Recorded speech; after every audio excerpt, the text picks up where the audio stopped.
Good evening, everyone. We're back again, reading passages from Inner Work, Avodat Hashem. We're on page 133. A meditation for wrapping oneself in a talit, a prayer shawl. Quote, I wrap myself in a talit, wanting to be wrapped in the light of Emunah. End quote. So this is a meditation or intention to have when putting on the Jewish prayer shawl called the talit. We wrap myself in a talit, wanting to be wrapped in the light of Emunah. So it's a prayer that we can put forth with a physical action combined, which makes it way more potent.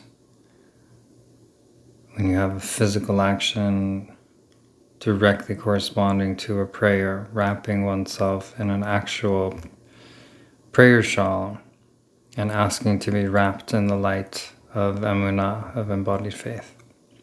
Every single person is a part of God. That's it. That's it.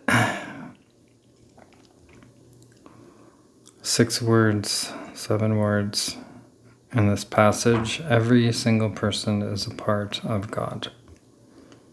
Very simple, no more explanation needed. We need God's help. What we can do is cry out for the help. Right? So we need God's help. We are trapped in the galut, in the exile paradigm. We're trapped in our conditioning. We're trapped in a pathological culture. We're trapped in the hiddenness of the divine. Trapped in the illusion of a mundane world that we live in. And we need God's help to rise above these things, to move through them, to open our eyes and our hearts to the truth that is surrounding us in every moment. And what we can do is we can cry out for that help. Truly crying out from the depths of our hearts and the depths of our souls. Please, God, help me. Please, God, help us all to open to your true presence, to the truth of reality. Please help us to open our eyes to feel you and see you, to know you. Open our hearts to feel your love, to be your love in the world. The Baal Sulam said, quote, if I hit a rock once a day, 365 days of a year for 7 years, will it do anything? It might break my hand. If I hit the rock every hour with a hammer instead of my hand, there is more chance of cracking the rock. The more work that is done to break through the rock, the more something happens. So, can understand this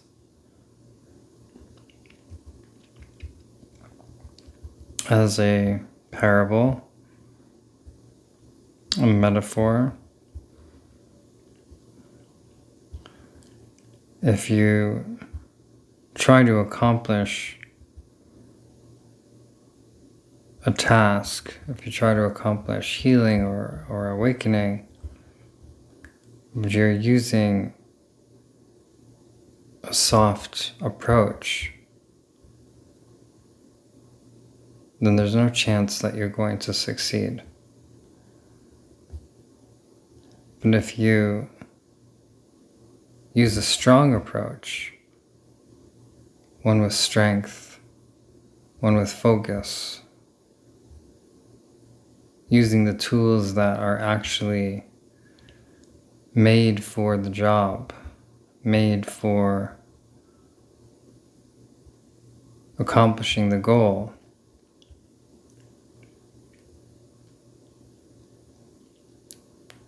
then the more work one does,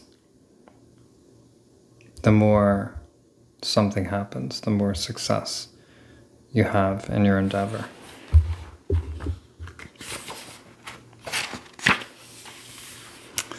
In spiritual practice, the question is what the rate of inner work is. The more often we work on ourselves, the more we develop. In spiritual practice, the question is what the rate of inner work is. What is the rate of our inner work?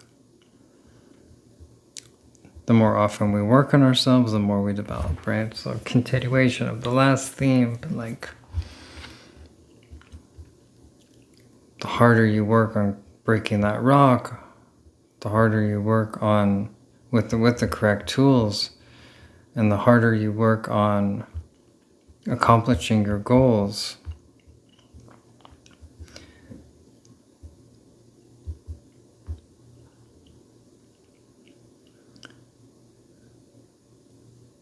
then the more success you will have in development. The rate of inner work, is it really, that's a key point here, the rate of inner work. If you're doing it once a day or 3 times a day, so the rate of your inner work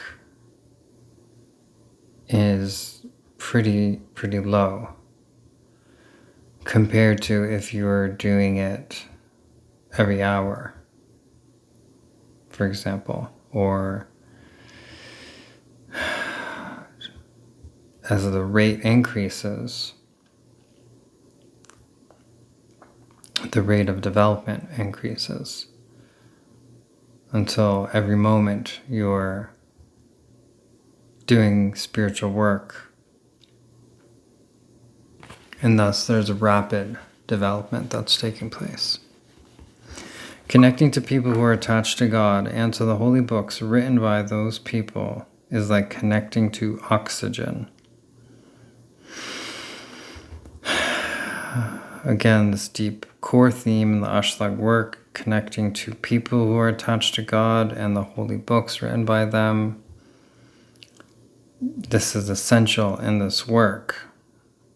Otherwise, we're just connecting to people who are out of touch, people who are not connected to truth, who are living in the same mundane world as we are, walking around, blind leading the blind.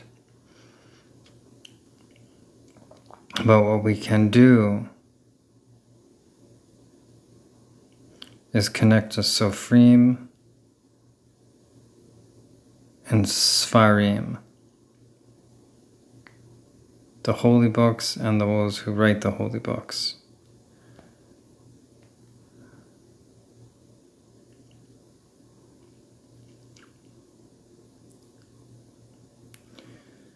When we connect to those people, connecting to those people who are attached to God and the holy books written by them is like connecting to oxygen. It is vital to our survival as a soul. So our souls need to guide and direct us to those life-giving sources to keep our souls alive, to keep them nourished, to keep them focused and on track.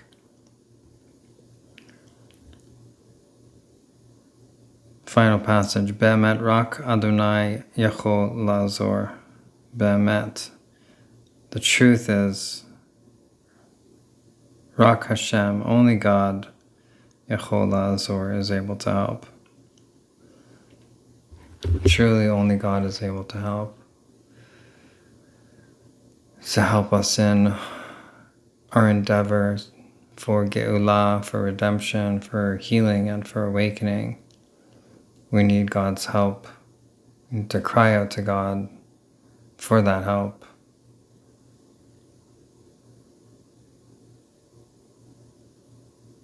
It is only through God's help that we can succeed. Have a wonderful night.